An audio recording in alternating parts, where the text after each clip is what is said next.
So, good evening to all of you. On behalf of the Shiksha and Anushandhan Outreach Cell, I welcome all of you. So, this is really a fortunate moment for all of us. Today is the 30th Shiksha and Anushandhan Fortnightly Academic Lecture, and today we have got the speaker, Her Excellency Dina Grace Ekelo, former Uganda's High Commissioner to India. So I have the privilege of introducing you to Her Excellency. It's really a personal, I will say, my luck that I was introduced to Her Excellency when she was the High Commissioner of Uganda to India through one of my close friend, C. Rajasekhar.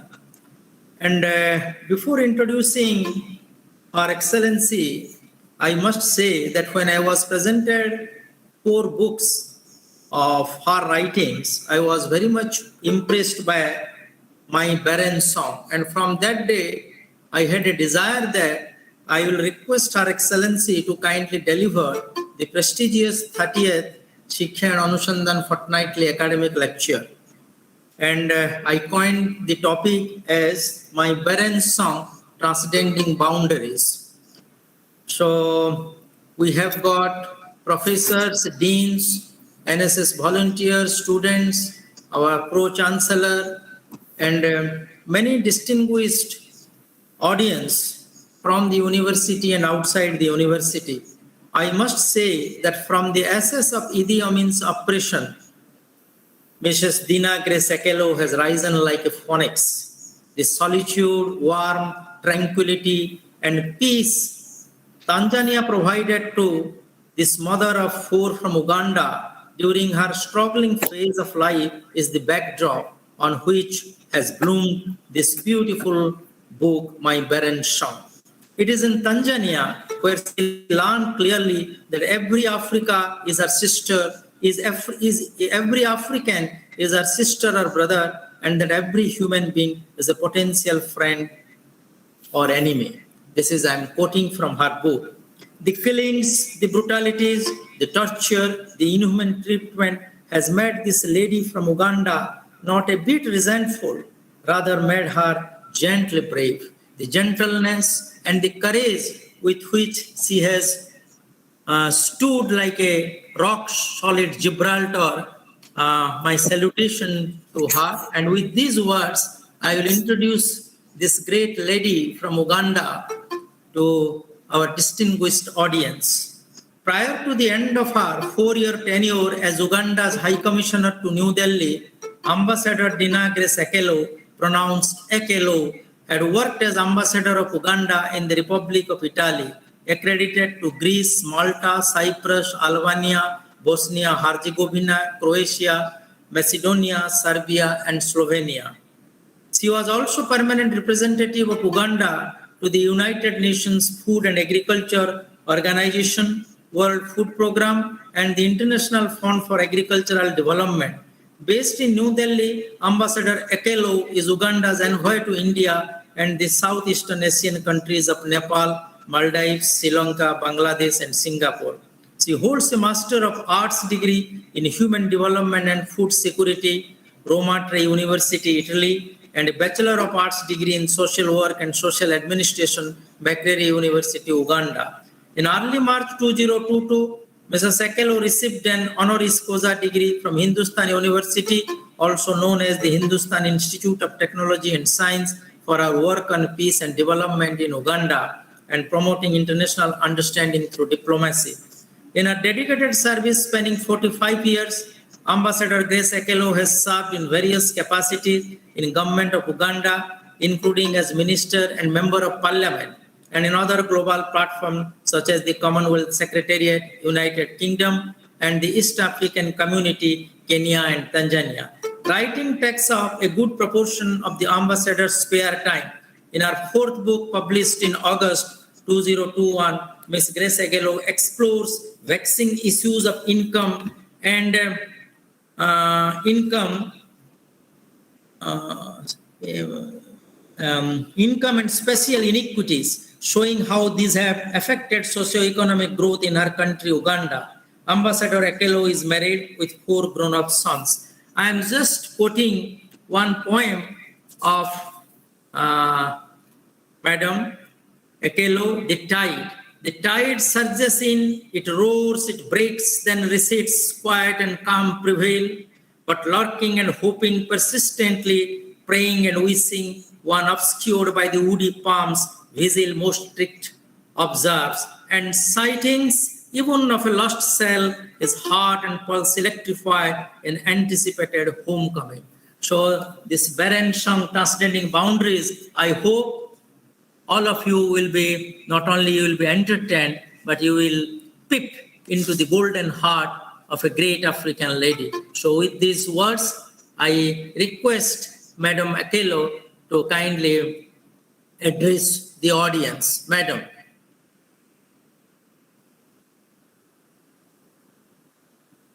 Madam, are you there?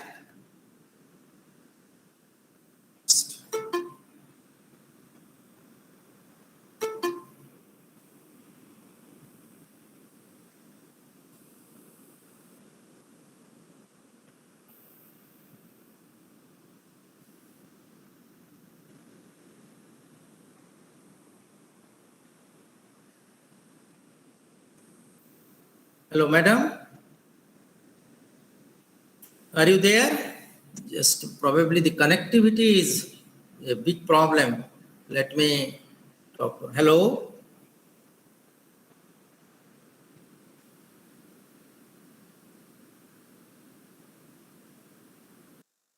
Kindly bear with for a few minutes.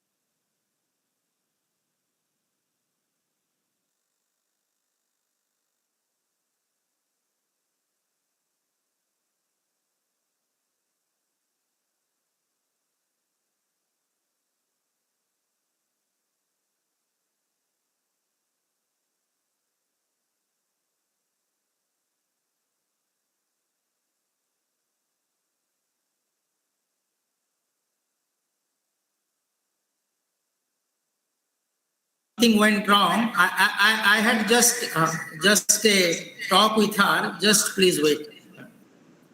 Madam, I am sending the link in WhatsApp.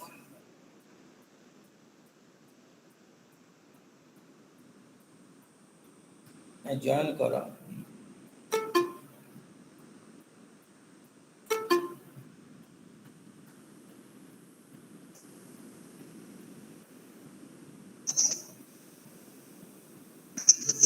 Yes, I am able to hear you, and I have also sent you the link in the WhatsApp. Hello, madam.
Just wait, there is a problem at her end. Probably she is unable to connect.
Please unmute. Please unmute. I have unmuted. Yes. Yes, yes, yes. Yes, yes. Yes, I have.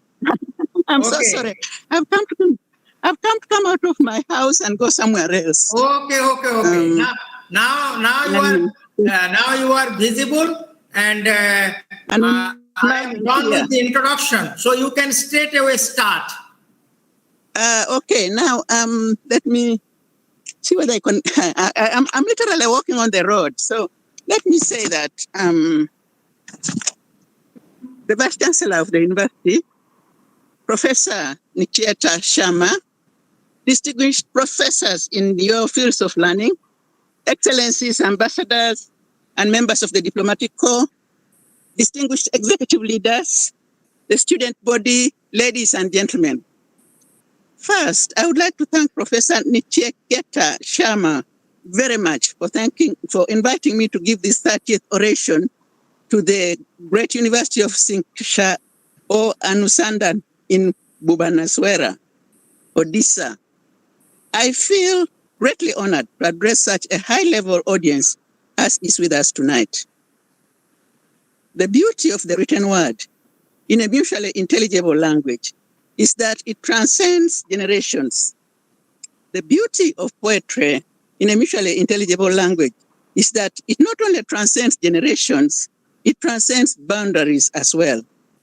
It is therefore only fitting that first and foremost, I should acknowledge the global common of English, the language which Imperial Britain bequeathed to the world. It has become and remains the language medium through which speakers, writers, readers, and listeners pursue all elements of the global good. Thus, this evening, afternoon, at least 2 generations are gathered in different geographical places on planet Earth to listen to a piece of poetry written in English in the 1970s, countries of refuge of a Ugandan writer. If that is not transcending boundaries, I beg the learned professors of this great university to tell me what it is. There are other boundaries which this gathering transcends besides those of spatial and generational significance. We have, listening to this 30th SOAFAL lecture tonight, not just university literature students and their professors, but politicians, diplomats, administrators, practitioners in many fields like poetry, internet technology gurus, and many other gurus besides them. What a great honor it is for a simple girl born some 70 or so years ago in the backwaters of the Nile to give a lecture to this distinguished global audience. What a special privilege this university has proffered to my country by inviting me to share with the world small glimpses of universal truths coming from one of the cultures in Uganda. I dare say, therefore, that among us humans on planet Earth, many boundaries dividing human beings can be transcended, leading us all to the ultimate fountain of love and peace. My barren song, distinguished ladies and gentlemen, consists of 2 long poems which have a number of vexing themes that transcend boundaries. I name some of these as child marriage, the inability to produce a child, often blamed on the female partner, the subordinate role of women, fear and lack of liberty caused by political military subjugation, the agony of exiles, alienation through loss of values, murder of citizens by their own government, etc. I wish to share with this distinguished audience the constant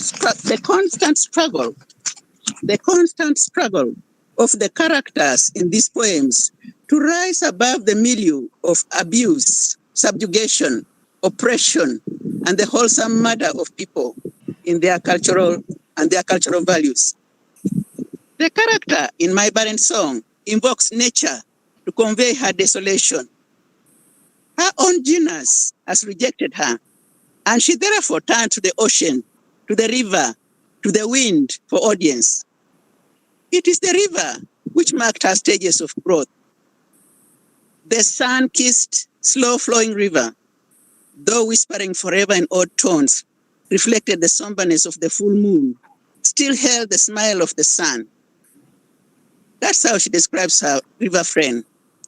Of her river friend, she says that he alone knew the daydreams I nursed, as barefooted and undraped, his gently shifting sands scrubbed away the cuts and tears in my heat-scorched soles. The river is therefore a cleanser. The river is a balm. The river is a source of life. The river is a mirror to the opening of the first bud of her femininity. Ladies and gentlemen, the wounding of this girl child is deep, and nursing it and living with it, she's impelled to protest. But it is a muted protest addressed not to her fellow human beings, but to the elements. Listen to my lament. It's a whisper, thoughts which even I, surrounded by my solicitous beings, trust not to the surface, and would, your audience refused, accept my well-earned insanity. This girl child sings to the ocean because she dare not share the agony of oppression. Thus, the barren woman begs the ocean waves to, hold their breath, dancing all creation, hugging your warm salted bosom, the discordant melody which must needs flow out of my mouth, regurgitating dreariness, wretchedness. She begs the ocean to listen to my heart and give it a chance to crack and release my imprisoned soul. And what in the wretchedness which has imprisoned her soul is that which transcends boundaries? It is the matter of the girl child from poor rural families who, as the character of the poem, is often much loved by the father. In turn, the child loves the father deeply and feels secure in his countenance with a slow smile, drawing gales of laughter from my contented young breast, whose disapproving frown reflected penitence in my mischievous eyes. But the security of this warm and healthy relationship is shattered. At the sight of the first blossom, the girl child is wrenched from the lap of her father. And so for our character, the first trauma was to lose the relationship with her father. She says, his scantily bearded face vanished. In its stead, an array of greed and selfishness, the faces barely masked. Never would she bloom into female maturity. Instead, she would provide bride wealth for the family and the clan, scrambling for the small fortune that the child marriage would bring to them. Her relatives, she says, it's a difficult situation here. Her relatives, she says, haggled away my innocence, haggled away my virginity, my purity for a sickly herd of cattle. Does not the phenomenon of child bride transcend boundaries? I can tell you that certainly it transcends generations. In Uganda to this day, child marriages are not a novelty. It is to the contrary. Desperate parents stop their girl children from going to school despite the availability of government universal primary education. They encourage, they cajole, or they force them into marriage in return for some short-lived financial relief for the poor family.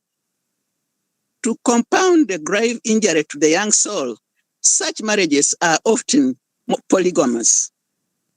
Furthermore, marriage to a much older man is encouraged, as these are the ones who tend to have more wealth to share with the in-laws. The shock of the forced marriage is compounded by the hostility of the elder wife or wives toward the new arrival to the husband's bed. Thus, our character suffers double jeopardy without having committed any crime other than being a girl child born to a poor family. Our character in the poem, Let the Forest Tell the Story. Never have the forests nearby, tranquil and soothing in their communal verdance, in their peaceful unifying embrace, been raped and raped and raped again. The fate she was to suffer was so great to her mind that she preferred to have the forest speak for her. And worse was to come from the jealousy of her elder co-wife. Her eyes narrowing with ear-piercing, enervating screams. Her eyes cold and defeated, dilated with hatred and poison.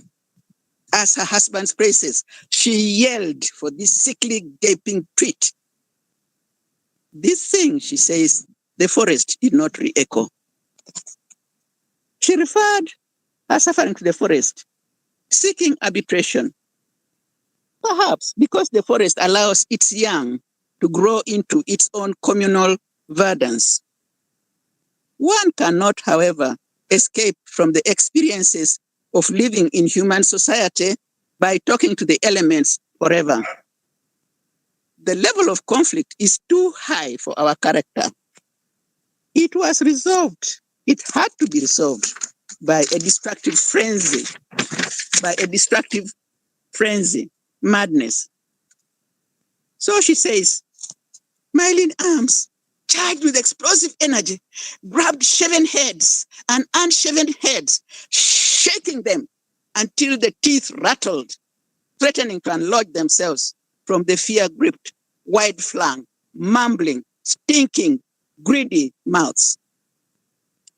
It was not only the drummers and traditional healers at her cleansing ceremony that she destroyed. She destroyed her marriage to the wealthy village chief, killing him by default. There was a method in her madness. Though, unlike Hamlet, hers was no fake deliration. She had exacted revenge on the representatives of those who had abused her.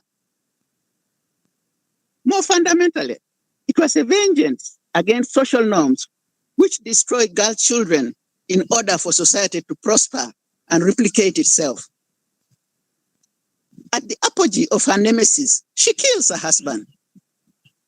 For the village chief, coward so relieved on the blighted days, eyes glued to the insane antics of the fragile jewel of his eye, as man after man shrunk, testicles shriveled from her knife-like claws, betrayed his own weak, fear-infested heart. So, caricature-like, his face, a mask of insane fear, was never to recover. Are not there child marriages in India today?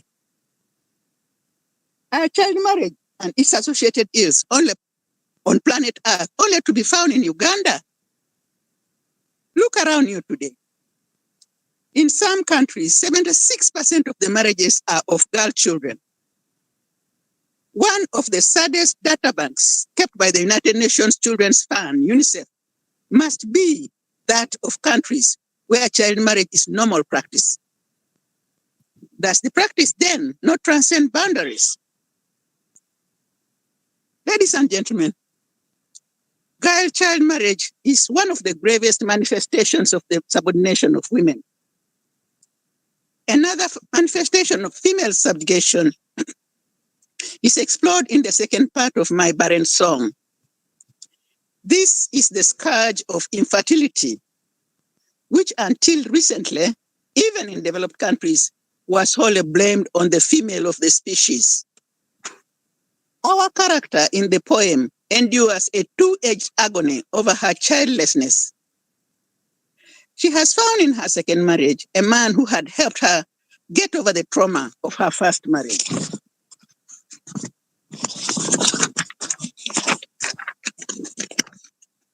With a gentle deftness, she says, he unraveled the thick bandage, tight and secure, over my wounded heart.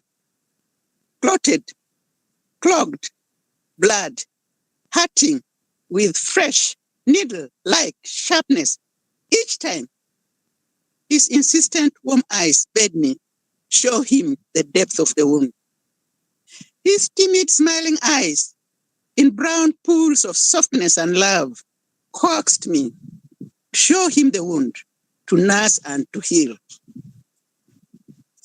Through this marriage, the wound would heal, only to be replaced by another trauma, far deeper.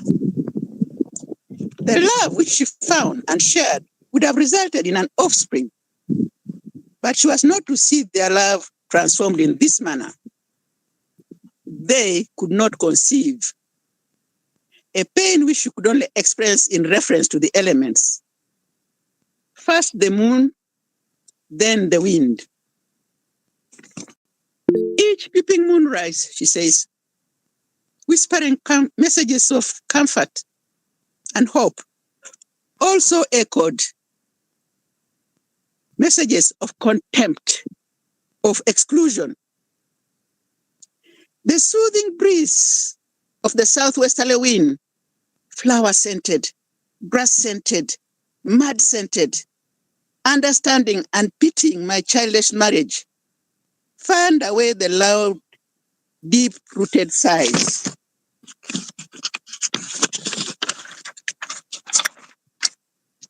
My nose betraying me, as in wafts, pungent. I don't know whether this English word is pronounced pungent or pungent. Pungent and decadent. I smelt the decay, which was my rotten, childless motherhood. Our character loses a husband to a woman who could conceive. In the culture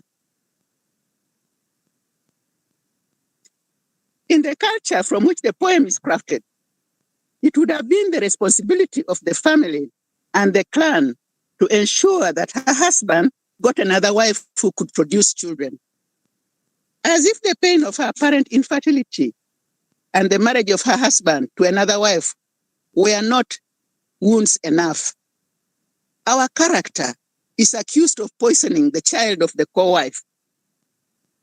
This vilification of the victim is a recurring theme in many women's lives and reflects the deeply entrenched prejudices against the female of the genus.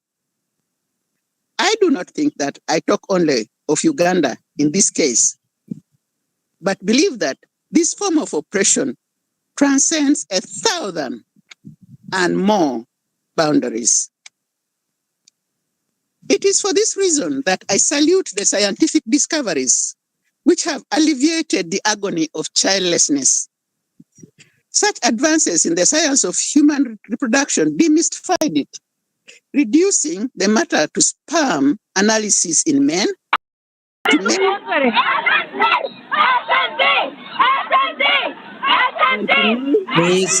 Please mute. I don't know whether. Yes, please continue. So let me read that again. Such advances in the science of human reproduction demystifying the matter to sperm analysis in men and to male and female chromosomes in the case of the gender of the child. India should be proud of the fact that IVF clinics are globally sought after centers for the remedy of affliction of barrenness. These Indian technologies have reduced some of the sources of women's oppression, though currently only accessed by the relatively wealthy. In time, the demystification of the human reproductive system, coupled with easy access to IVF technologies, will alleviate the pain of women and elevate the so-called barren ones to platforms of acceptability and respectability in their societies. Women are subordinated first to their immediate families, where often the girl child is the one who carries the heaviest burden of domestic chores, only for the simple reason that she's a girl. The girl child in many cultures goes through many other oppressions, which are paradoxically accepted as rites of passage into adult femalehood. Female genital mutilation, is one such nefarious rite of passage. The psychology of oppression has been so deeply entrenched that these ways of oppressing the girl child and women in general is instituted and implemented by women themselves.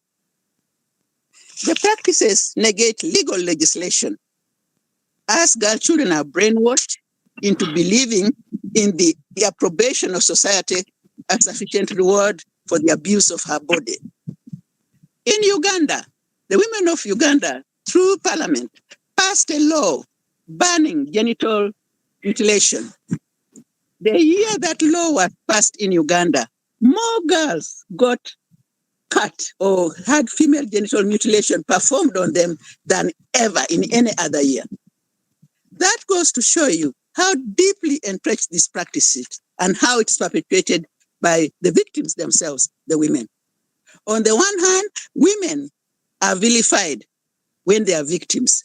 On the other, women who are victims perpetuate the practices which make them oppressed. On the economic front, the female of the species carries responsibility for the least, if not most, unpaid jobs at home and in the economic farms. This reflects the obtrusive nature of many cultures in which the gender of the child seals the fate of that child on our planet. Indeed, in some cultures on planet Earth, the girl child was quietly smothered to death on her first day on Earth. As scientific knowledge provided us with technologies to expose and explore the womb, girl children were killed even before they were born. When female suffragettes articulated the voice of protest against female subordination and oppression in the early 1900s, the contrary cry was that women did not have the mental ability for anything else other than their current occupation of housekeeping, child care, and care for the elderly and infirm of society. In Africa, voices against the subordination of women began to be heard soon after the continent's nominal independence from the 1950s.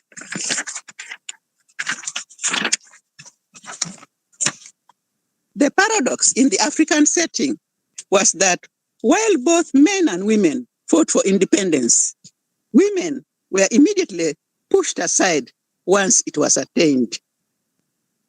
Today, UN bodies, including UN Fund for Population Activities, UNFPA, UN Fund for Women, UNIFEM, have advanced the cause of girls and women on several platforms, including that of securing women's rights as human rights.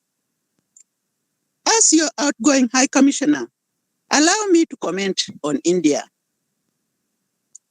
When I look at India and see the contribution that Indian women have made and continue to make to this subcontinent of 1 billion and nearly 400 million people, I applaud India's pursuit of rights for all its citizens and the support particularly for women across all sectors of society. These have unleashed the potent power of half of the population to develop the country and reap many other benefits besides. Similarly, I am proud of the progress the Ugandan woman has made over the past years. These achievements notwithstanding, it is not yet uhuru for women, for the girl child, in many ways. Nor is full liberation here for the female or the genus either. For the female of the genus either. Far be it, therefore, from us the temptation to rest on our laurels. The themes of fear and lack of liberty caused by political, military subjugation, the agony of exile, alienation through loss of values, murder of citizens by their own government, etc., are explored in the second part of the book. In India, as in Uganda, and many other cultures in different countries of the world, birth and death are the most sacred of events in the family life. In many cultures in Uganda, special welcomes are made for the birth of each child. Thus, the grandmother in the birth entry welcomes her newborn granddaughter with a plethora of preparations. She says, "My long wrinkled arms dance from one corner of the grinding stone to the other, while sweet rivulets of sweat charged and recharged my aged arms, encouraging them as the mounting white heap threatened to slacken my limbs ere the bushel of millet was done." What was she doing? She was grinding the millet, which would be served to the mother, which would be served as porridge to the mother, which would be served as porridge for the visitors who come to see the newly delivered mother, which would be served as the first food of sustenance for the child and the family. In the culture of the poem, the grandmother is central to the ceremonies of birth, grinding flour for the outgoing ceremony for the mother and child, who until the third day of birth are not allowed outside the house where the child is born. Until then, it's the grandmother's responsibility to cook, bathe, and cleanse both mother and child, as she tells the ancestors. "You could not have forgotten how my weak, newly delivered wife I dutifully bathed, cleansing her raw, bleeding uterus, while with soothing, regenerating, thick groundnut soup in sour milk, with calabashes of warm, sour milk and porridge, filling her withdrawn, starved belly. My moments of double triumph in motherhood they were, when, contented mother and child, my blistered, toughened hands, with skin rejuvenating oil, would gently massage, lingering on the tenderest of skins, my quiet, warm, pulsating grandchild." Note that references to the bleeding uterus are local idiomatic expressions.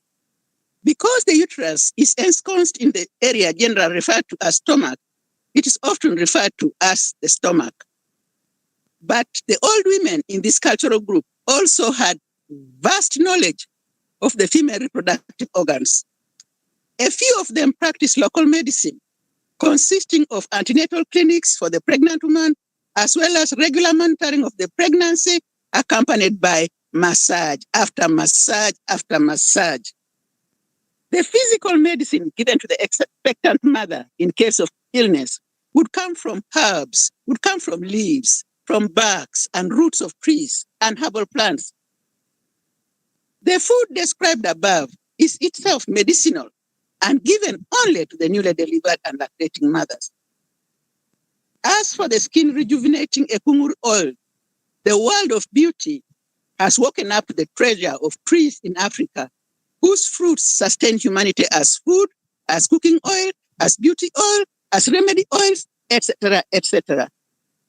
Transcending boundaries, the deposition of medical and beauty secrets to women, especially elderly women, survives in many of the ancient cultures of the world.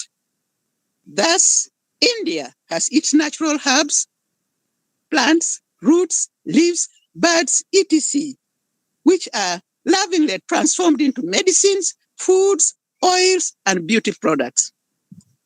Now that the world is waking to them, The spirit of generosity, which underlined the dispensing of such products, has been aggressively pushed off center stage. Instead, a kungur oil, like argan oil, costs an arm and a leg in beauty shops. We must ensure that we, who have been guardians of nature's delicate resources, do not lose them to avarice.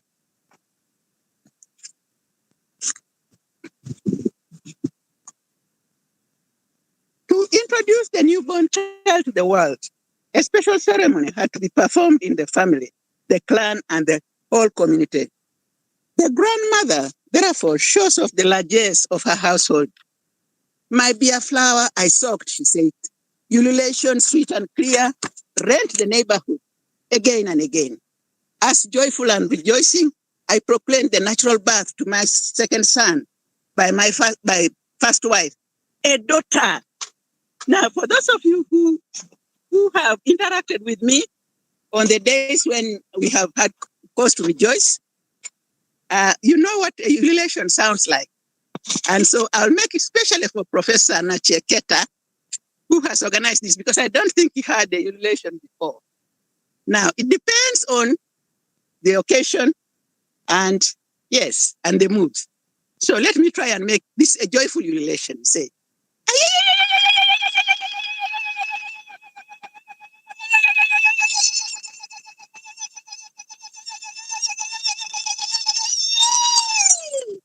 that is what a ululation is. And it's an expression of great happiness. The agony of the shattered family and cultural norms by a brutal dictatorial regime was suffered by many Ugandans across the country close to 9 years. Idi Amin's dictatorial regime created the crisis of Ugandan refugees running to countries far and near to avoid state-sponsored death. At home, fear stalked the Ugandan countryside. Villages ceased to be places of production, of commerce, of joy, of peaceful livelihoods.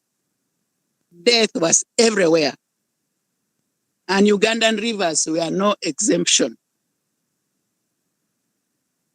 That indefatigable mirror, the river, dutifully gurgles, having acquired a new paint, glossy, viscous, and crimson. The winding river lazily wriggles by, slowly, deliberately, unashamedly, displaying his load.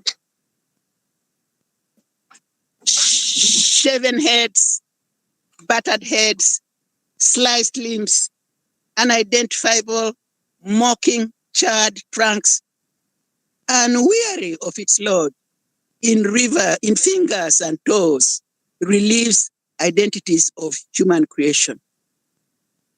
In this country lived our grandmother, who had our grandmother character, who had brought up her grandchild in the ways of the ancestors. She educated her, cramming societal injunctions on the young receptive head, mindful that my days had enough light seen, the flame anytime extinguishable, anxious that my grandchildren be not left stuck, unchaperoned, untutored, is a prey to prowling leopards who, never believing in fair play, would swear all is fair in malicious joy and despair. She had invested in the upbringing of her offspring, expecting the offspring in turn to look after her as she grew older and frail. Certainly, she expected her offspring to offer her a befitting farewell to the world of their ancestors. But the offspring was nowhere to be found in Idi Amin's Uganda when her time of departure came. Worse for her than the absence of her offspring at her funeral and the lack of a proper send-off to the resting place was the rejection by her ancestors. They would not open the door of rest for her. She therefore wandered, despairing, from one treetop to another, sneaking into a take after take, seeking shelter and rest under the green umbrellas, which were their roofs. The proper burial and the performance of second burial ceremonies in honor of the dead transcends global frontiers. It transcends cultures and religions as well. Though Christianity is widely practiced in Uganda, the grandmother of this poem was not Christian, having been born at the turn of the 20th century, about 1904. This was just at the beginning of the teaching of Christianity in what was to become Uganda. Therefore, the point of reference for afterlife for her was not the Christian heaven, but ancestral rest. Entry to that place was premised on proper cultural protocols attending to death. Without this, our character roams the earthly domain. I strayed, solo, chilly soul, the hail ravaged heart, weak but pulsating, resistant and resilience, nature's ways.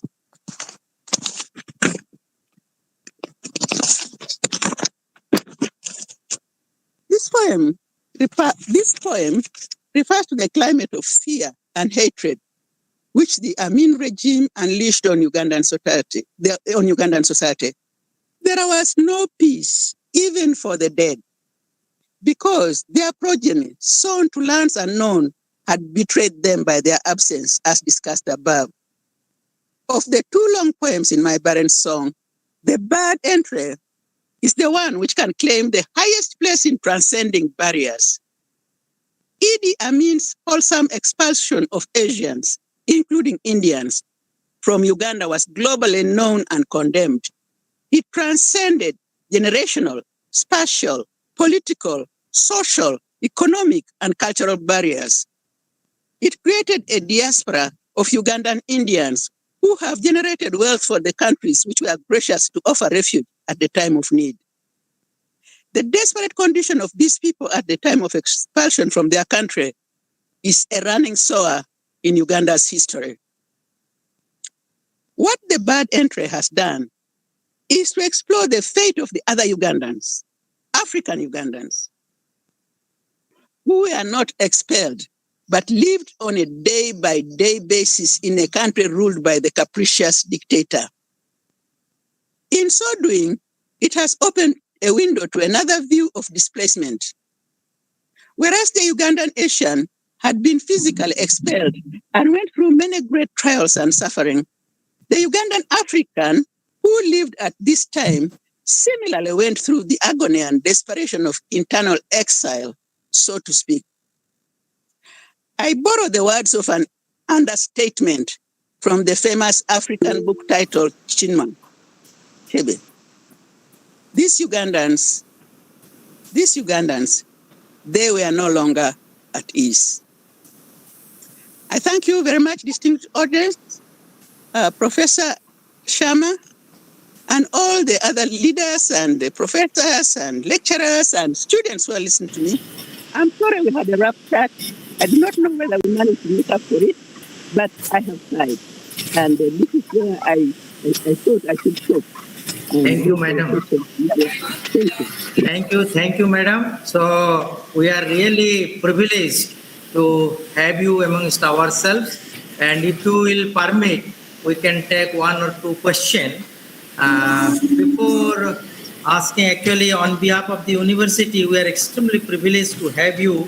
Actually, my barren song, Transcending Boundaries. Actually, this speaks of Ugandan and Indians are so similar. I resist the temptation of putting one poem. Thus, the grandmother in the bird entry welcomes her newborn granddaughter with a plethora of preparation. My long wrinkled arms dance from one corner of the grinding stone to the other, while sweet rivulets of sweat charged and recharged my aged arms, encouraging them as the mounting white heat threatened to slacken my limbs ere the blushful of millet was dawn. so beautifully written. Sometimes I think, mad of Uganda, every part, give me back my heart, as it has left my breast. Keep it now and take the rest. So you have recharged the atmosphere, madam. So our Yes. students, everybody must be very delighted. So you have really not only you have done justice to the topic, so you have actually brought the oppression, the inhumanity throughout the ages in such beautiful, the pain that has made you so strong, and and not at the cost of the gentleness and that warmth of heart is really praiseworthy. And you see how nicely you have written. Therefore, the point of reference for an afterlife for her is not the Christian heaven, but ancestral rest. Oh, how beautifully you have pointed out that thing. So now I think our Dean Veterinary Sciences is witnessing to your talk throughout. So I will ask Professor Brahmadev Patnaik if he has any question.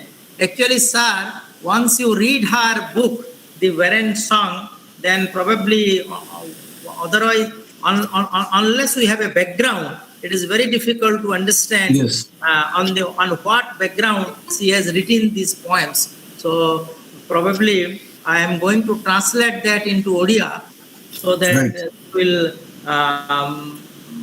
that will bring our audience very close to Ugandan cultures and Ugandan sufferings and Ugandan things. So I request, sir, if you have got any question, we have got. Yes. It is an excellent talk by ma'am. The talk was so interesting. It covered issues like women rights, rights of a girl child, polygamy issues on polygamy, and finally bit of science, reproductive biology. So there is no specific query from my side, but the talk has been very, very interesting. Many social issues are raised. Maybe there is some similarity in certain issues between the two countries.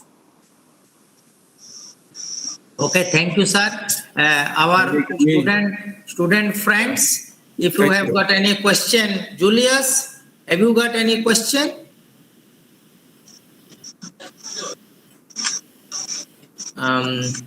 So, as I have mentioned you, this beautiful book is to be translated into different languages so that actual justice will be done to the author, and these ideas can be disseminated to a larger audience. So, that will be the real salutation to the creativity of Madam. So if anybody can ask any question, otherwise I will request our Ugandan student, John Bravo Murungi. Murungi, are you there?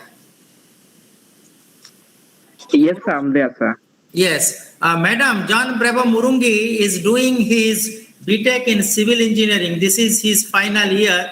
He joined our university in 2019, and already two students have passed out. Samuel Begumia did his Masters of Physics from our university, and now he is an intern in Okinawa University's Japan. So we are really proud of Samuel Begumia.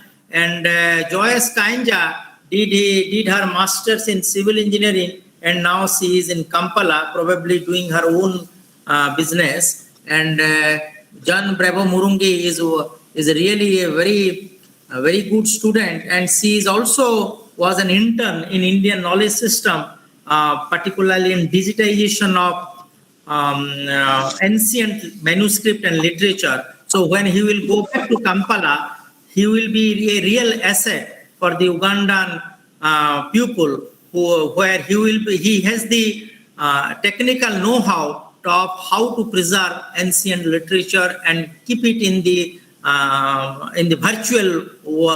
virtual platform, so that the books can be preserved for eternity. So John Murungi kindly accord the official vote of thanks to our distinguished speaker. Okay, sir. Thank you so much, sir, for this opportunity. A very good evening to all present today in your respective dignitaries. I'm really glad and very much pleased to accord a vote of thanks to the speaker of the 30th oration lecture of SOAFAL today. It's indeed such a blessing to learn from you, High Excellency, Dina Grace Akello, former Uganda's High Commissioner to India. I have really personally learned a lot from the literature that you've shared today, ma'am, especially about the girl child pertaining the ancient background of the Pearl of Africa. Indeed, let the forest tell the story. I would like to once again say it was such a privilege to us all, and especially to us, the Ugandan students in India. It gives us such an immense pleasure to hear from you and learn from you, ma'am, even while we are at a distance. And on this very note, I would once again also like to extend our gratitude and thanks to the university for always seeking to us such really encouraging and inspirational speakers. Indeed, today's talk has been such educative, eye-opening, and more so very inspirational. And on this very note, I would like to say thank you so much, Her Excellency. Thank you so much for God and our countries. Thank you. Thank you, Jan Bravo. So thank you, madam. So kindly accept our great. Thank you. Thank you. Thank you so very much. Thank you. And I'm sorry about the hiccup at the beginning, but thank you so much. Thank you. Thank you, madam. Thank you. The meeting is over.